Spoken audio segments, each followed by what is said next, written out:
Hi friends, ഇന്നിപ്പോൾ രാവിലെ നമ്മൾ മുതിര ഉണ്ടാക്കുകയാണ് കേട്ടോ. അപ്പോൾ ദാ ഇന്നലെ രാത്രി ഞാൻ വെള്ളത്തിലിട്ട് വെച്ച മുതിരയാണ്. രാവിലെ അത് നന്നായിട്ടൊന്ന് കഴുകി എടുത്തിട്ട് കുക്കറിലിട്ടിട്ടൊന്ന് വേവിച്ചാൽ മതി. അപ്പോൾ തലേന്ന് ഇട്ട് വെച്ചാൽ നല്ലോണം പെട്ടെന്ന് വെന്ത് കിട്ടും കേട്ടോ, അല്ലെങ്കിൽ വേവാൻ കുറച്ച് പ്രയാസമായിരിക്കും. അപ്പോൾ അതാ ഞാൻ ഈ ഒരു വലിയ കുക്കർ എടുത്തിട്ടുണ്ട്. അതിലേക്ക് ഈ മുതിര നന്നായിട്ട് കഴുകിയിട്ട് ഇതിലേക്ക് ഇട്ട് കൊടുക്കുക. ഈ മുതിര ഉപ്പേരി വെച്ചിട്ട് ഞാൻ കഴിക്കലുണ്ട്, പക്ഷേ എനിക്ക് ഉപ്പേരി വെക്കുന്നതിനെക്കാട്ടും കൂടുതൽ ഇഷ്ടം ഇങ്ങനെ വെക്കുന്നതാണ് കേട്ടോ. അപ്പോൾ ഇതുപോലെ വെച്ചിട്ട് തിന്നോരാരെങ്കിലും ഉണ്ടെങ്കിൽ ഒന്ന് കമൻറ്റ് ചെയ്യണേ.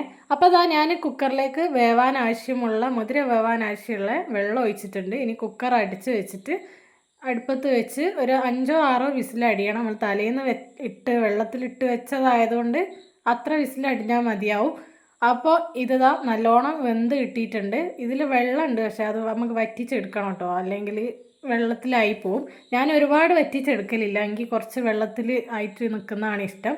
അപ്പോൾ അതാ നമ്മുടെ മുതിര ഏകദേശം അതിലുള്ള വെള്ളമൊക്കെ വറ്റി വന്നിട്ടുണ്ട്. അപ്പോൾ ഞാൻ അതിലേക്ക് മധുരത്തിനാവശ്യമുള്ള ശർക്കര ഇട്ട് കൊടുക്കുന്നുണ്ട്, ഒന്ന് പൊട്ടിച്ചിട്ടിട്ട് കൊടുക്കുകയാണ്. അപ്പോൾ ഇതൊന്ന് അലിഞ്ഞ് വരണം. അപ്പോൾ ഇങ്ങനെ ആവുമ്പോൾ ഇതിൽ ഇനി അധികം വെള്ളമൊന്നും വരില്ല, പക്ഷെ നമ്മൾ ശർക്കര പാനിയാക്കി ഇടുമ്പോൾ അതിൽ ഒരുപാട് വെള്ളമാവും, അതുകൊണ്ടാണ് ഇങ്ങനെ ഇട്ട് കൊടുക്കുന്നത്.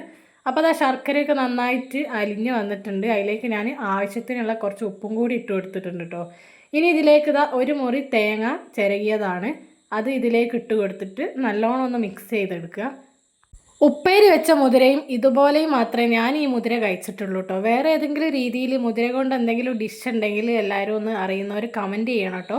ഈ 2 രീതിയിലല്ലാണ്ട് ഈ മുതിര ഞാൻ കഴിച്ചതായിട്ട് എനിക്ക് ഓർമ്മയില്ല. അപ്പോൾ നിങ്ങൾക്ക് ആർക്കെങ്കിലും അറിയുന്ന റെസിപ്പീസ് ഉണ്ടെങ്കിൽ ഒന്ന് കമൻറ്റ് ചെയ്താൽ മതി. അപ്പോൾ ഇതാ നമ്മളെ മുതിര പുഴുങ്ങിയത് ഇവിടെ റെഡി ആയിട്ടുണ്ട്. ഇത് നല്ല ടേസ്റ്റ് ആട്ടോ. ബ്രേക്ക്ഫാസ്റ്റ് ആയിട്ടൊക്കെ ഞങ്ങളിത് ഉണ്ടാക്കലുണ്ട്, ഇവിടെ എല്ലാവർക്കും ഇതിഷ്ടമാണ്. അപ്പോൾ ഇത് ഇഷ്ടമുള്ളവർ ഒന്ന് കമൻറ്റ് ചെയ്യുക, ഇതുപോലെ ഉണ്ടാക്കുന്നവരുണ്ടെങ്കിൽ ഒന്ന് കമൻറ്റ് ചെയ്യുക. എന്നാൽ ശരി.